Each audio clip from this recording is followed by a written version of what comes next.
para makapag-live ako. Hindi ako pwede mag-ingay doon sa loob eh. Mga tao doon nagpapahinga. Dito sa labas, ako lang.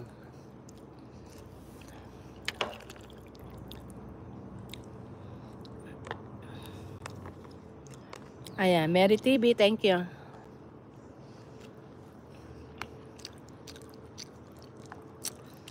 Ayan, Mary Sakura, how are you doing?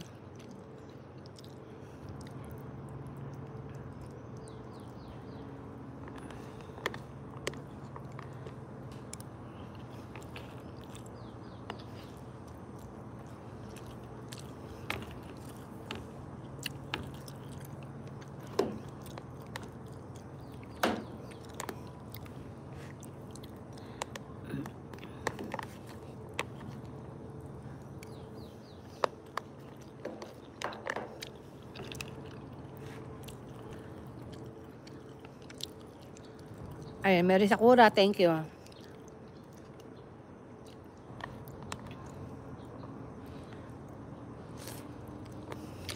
Sarap.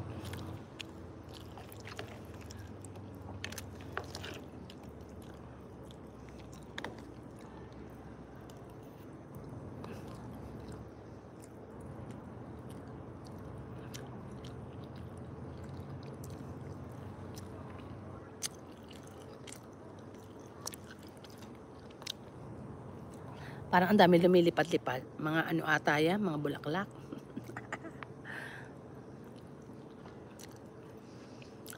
Mga bulaklak ata.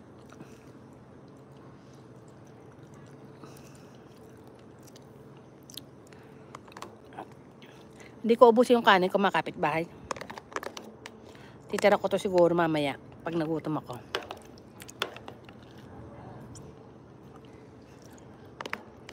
Kinain ko lang yung labanos ko eh.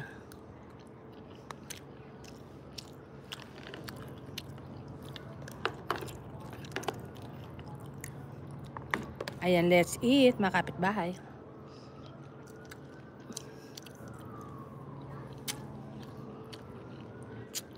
Ayan, Ate Babe, thank you, Ate Babe.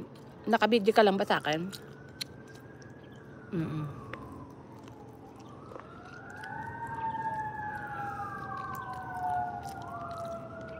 Betty's Word, KM.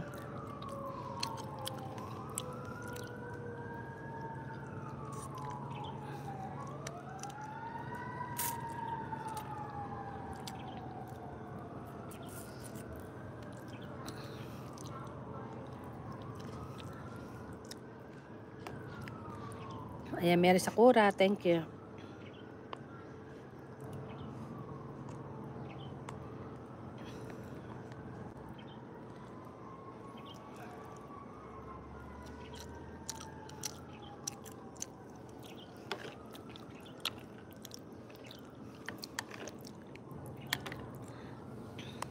Masarap talaga pag nagluluto ka sa bahay ng pagkain.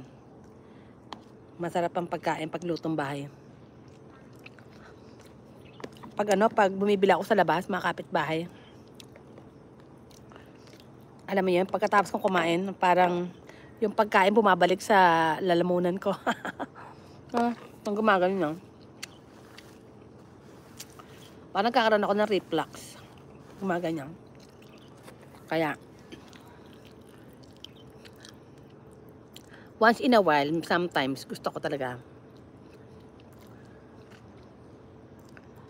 Pero, kung ayaw mo talagang magkaroon ng mga ganoong style na, pakiramdam,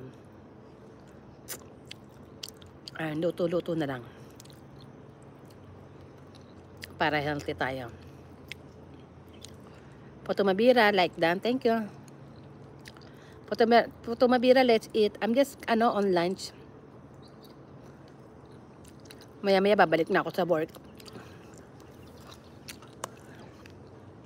30 minutes lang yung aking break time. Lunch time. O, diba?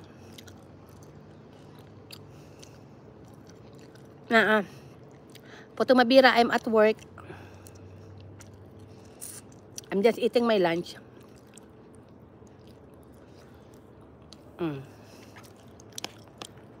Thank you, mga kapitbahay.